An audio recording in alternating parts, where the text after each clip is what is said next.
आज आपण प्रत्येक सण काळाच्या ओघामध्ये चाललो, काळाच्या ओघामध्ये जात असताना एक ना एक दिवस आपला कधी शेवट होईल महाराज हे आपण सांगू शकत नाही. जोपर्यंत जिवंत आहोत तोपर्यंत भगवंताचं नामचिंतन आपण अंतःकरणापासून केलं पाहिजे. हा जो परमार्थ आहे महाराज, हा संत महात्म्यांनी आपल्याला शिकवला नव्हे संत महात्म्यांनी दाखवून दिला. परंतु ऐका, संत महात्मे कुणाच्या घरी अवतीर्ण होतात? संत महात्मे कुणाच्याही घरी अवतीर्ण होत नाहीत महाराज. संत महात्मे हे संत महात्म्यांच्याच घरी काय होत असतात? अवतीर्ण होतात. संत महात्मे आपल्या घरी अवतीर्ण व्हावे, आपल्या पोटी संतांनी जन्म घ्यावा अशी जर इच्छा असेल, सज्जनाने आपल्या पोटी जन्म घ्यावा अशी जर इच्छा असेल, तर अगोदर आपण तेवढं असणारं पावित्र्य, आपण तेवढं असणारं चारित्र्य त्या ठिकाणी जीवनामध्ये सांभाळावं लागतं महाराज. त्याच वेळी त्या ठिकाणी संत महात्मे, संत महापुरुष जे आहेत ते त्या ठिकाणी आपल्या घरी जन्माला येत असतात. आपल्या सर्वांना ज्ञात असेल आणि सर्वांना माहिती आहे, श्री संत भगवान बाबा तुमच्या आमच्या उद्धारासाठी या मृत्यूलोकामध्ये काय झाले महाराज? अवतीर्ण झाले. हे संत महात्मे जे आहेत हे स्वतःच्या इच्छेने येत असतात, परंतु अगोदर आई वडिलांची सुद्धा त्या ठिकाणी इच्छा तशी असावी लागते. ज्यावेळी श्री संत भगवान बाबांच्या मातोश्री असणाऱ्या कौतुकाबाई ह्या आपल्या गावामध्ये, त्यांचं गाव होतं घाट सावरगाव, आपल्या सर्वांना माहिती आहे. आपल्या गावामध्ये भावार्थ रामायणासारखा ग्रंथ लावलेला होता. आता रामायणामधला एकही प्रसंग असा नाही, लहान थोराशी रामायण आपल्या तोंडपाठ असतं. लहान थोरं म्हणजे लहान मुलं आणि वृद्धापर्यंत रामायणामधला प्रत्येक प्रसंग सर्वांना माहिती आहे. भावार्थ रामायण त्या ठिकाणी ऐकण्यासाठी जायच्या, तल्लीन होऊन ऐकायचे. घरी आल्याच्या नंतर त्याच रामायणाचं काय करायच्या? चिंतन करायच्या. पण एक दिवस असा त्यांच्या जीवनामध्ये आला, रामायण ऐकत असताना ज्यावेळेस हनुमंतरायांचं नाव, हनुमंतरायांचं श्रेष्ठत्व त्यांनी आपल्या कानांनी ऐकलं. अरे किती भगवंताची भक्ती केली हनुमंतरायाने. साक्षात प्रभू रामचंद्रांना, सीता मातेंना आपल्या हृदयामध्ये साठवलं. एवढी सोपी गोष्ट होती का? अरे हृदयबंदी खान केला. आता विठ्ठल कोंडीला तशी स्थिती झाली होती. अरे 60विला हरी जी ही हृदय मंदिरी, त्याची सरली येर झार झाला सफल व्यापार. हनुमंतरायांचं जे शूरत्व, धीरत्व आणि भक्ती त्या ठिकाणी ऐकली महाराज, आणि मनामध्ये उत्कंठा निर्माण झाली की माझ्या पोटी सुद्धा हनुमंतरायासारखा वीर सुपुत्र, वीर मुलगा, भगवंताची भक्ती करणारा मुलगा माझ्या पोटी सुद्धा जन्माला यायला पाहिजे. पावित्र्य तेवढं होतं, चारित्र्य संपन्न महिला भगिनी असल्या कारणाने त्या ठिकाणी भगवंत आपल्या अंतःकरणामधली तळमळ ही ओळखतो महाराज. परंतु कधी? मी अगोदर सांगितलं, तेवढी पात्रता अगोदर आपल्या अंगी यायला हवी. त्यावेळी भगवंत आपल्या अंतःकरणामधली गोष्ट ओळखतो. मनामध्ये तळमळ त्या ठिकाणी चालू आहे की या ठिकाणी हनुमंतरायासारखा वीर सुपुत्र माझ्यासुद्धा, माझ्या कुळामध्ये, माझ्या कुशीमध्ये, माझ्या पोटी जन्माला यायला पाहिजे. संध्याकाळी घरी यायला चिंतन केलं आणि निवांत झोपल्या महाराज. परंतु झोपल्याच्या नंतर त्यांना एक स्वप्न पडलं. स्वप्नामध्ये कुणीतरी वीर असणारा पुरुष आला. आपल्या हातामध्ये एक फळ आहे, ते फळ त्या ठिकाणी कौतुका मातेच्या हातावरती ठेवलं आणि सांगितलं, हे फळ भक्षण करा, तुला वीर असणाऱ्या भगवंताच्या भक्ताच असणाऱ्या सुपुत्राची प्राप्ती होईल. ते फळ आपल्या हातावरती घेतलं, ते फळ ग्रहण केलं. कुठं ग्रहण केलं? स्वप्नामध्ये ग्रहण केलं महाराज.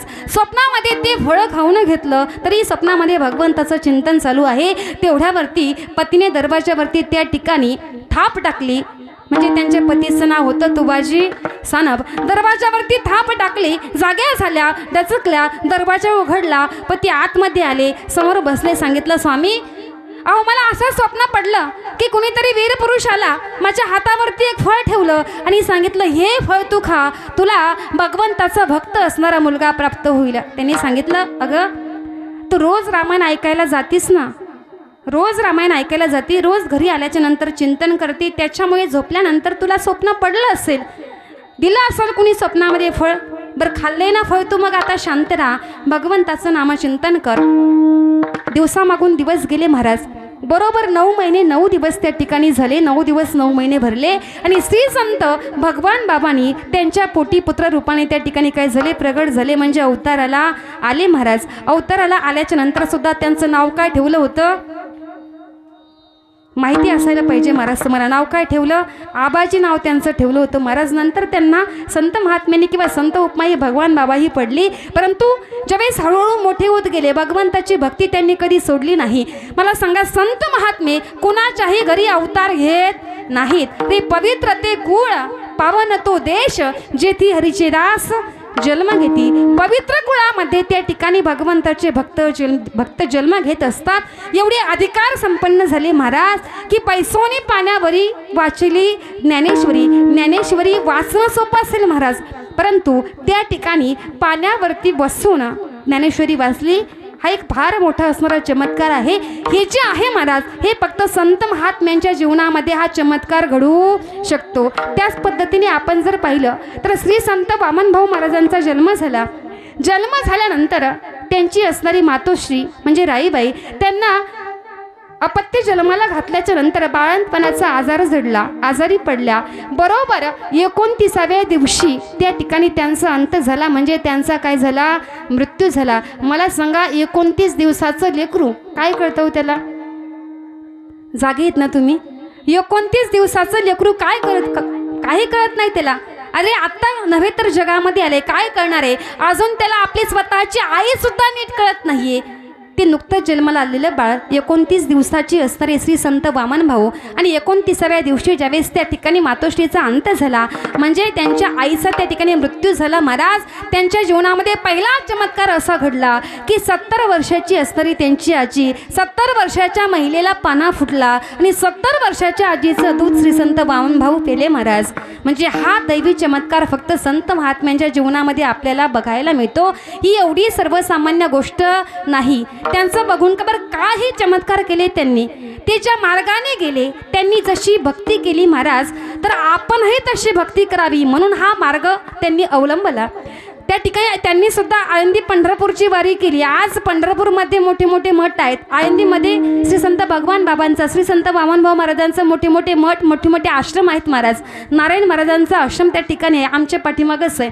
म्हणजे मला सांगण्याचं तात्पर्य की आश्रमाचं मोठेपण सांगत नाही, पण कशी भक्ती केली की आपण ज्या मार्गाने गेलो आपल्या पाठीमागे आपला समाज सुद्धा आपल्या पाठीमागे त्याच भक्ती मार्गाने चालावा। गहिनीनाथ गडावरून पंढरपूरपर्यंत त्यांची पायदिंडी असायची। कुणाची? श्री संत वामनभाऊ महाराजांची।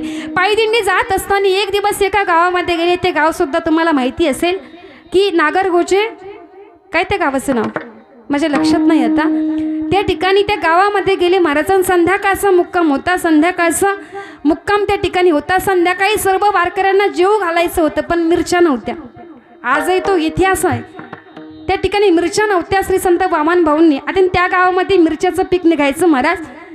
वामनभाऊंनी सांगितलं की दिंडी जेव घालायची, सर्व वारकरी जेव घालायचे, मग आम्हाला थोड्या मिरच्या पाहिजेत। गावकऱ्यांनी काय म्हणावं गावकऱ्यांनी म्हटले महाराज आम्ही मिरच्याचं पीक आमच्या शेतामध्ये घेतो पण ते पीक तुमच्यासाठी घेत नाही। तुम्हा वारकऱ्यांना मिरच्या देण्यासाठी ते पीक आम्ही घेत नाहीत, आमच्यासाठी मिरच्या पिकवतो। महाराज म्हटले ठीक आहे, नाही द्यायच्या ना मिरच्या, देऊ नका। सहज मुखामधून महाराज एक शब्द निघून गेला की मला देऊ नका मिरच्या, पण तुम्हाला सुद्धा आता मिरच्या खायला मिळणार नाहीत आजपर्यंत। आता तुम्ही चौकशी करून बघा, नाहीतर तुम्ही जाऊन या त्या ठिकाणी। त्या गावामध्ये जर गेले ना महाराज आजही मिरचीचे झाडं महाराज डोके एवढाले होतात, कमळे एवढाले होतात, फुलं येतात आणि असं वाटतं आता एवढ्या भरगच्च मिरच्या लागणार, परंतु एकही मिरची त्या झाडाला येत नाही। हा दैवी चमत्कार म्हणायला हरकत नाही महाराज। मला सांगण्याचं तात्पर्य फक्त एवढंच आहे की संत महात्म्यांनी साधू पुरुषांनी संत महात्म्याने तुम्हा आम्हाला धर्म शिकवला, तुम्हा आम्हाला परमार्थाचा मार्ग शिकवला। बरं काही ना असंही वाटत असेल की सहज मुखामधून शब्द निघून गेला ना आजपर्यंत त्या गावामध्ये मिरच्या चालल्या नाही, हे त्यांनी योग्य केलं नाही। बरं का शिकवलं महाराज? ज्यावेळेस एखादी भगवंताचे भक्त, आता दिंडी येणं म्हणजे पंढरपूरला जाणं चांगली गोष्ट आहे की वाईट गोष्ट आहे? ऐकताय ना तुम्ही? धर्मकार्य आहे महाराज। आपण किती जरी संपत्ती कमवत असलो, आपण जर महिन्याला 1 लाख रुपये जर कमवत असाल ना महाराज तर 25 जाऊ देऊ किमान 5,000 रुपये तरी आपण त्या ठिकाणी दानधर्म आपल्या जीवनामध्ये करायला पाहिजे, कारण की सात्विक कार्य आहे। पंढरपूरच्या दिंडीला त्या ठिकाणी नाही म्हटलंय म्हणजे हे असणारं गावचे आहे ते परमार्थ करण्याच्या लायकीचं नाही। किमान अशी आदल घडल्याच्या नंतर तरी ते भगवंताची काय करतील, भक्ती करतील महाराज।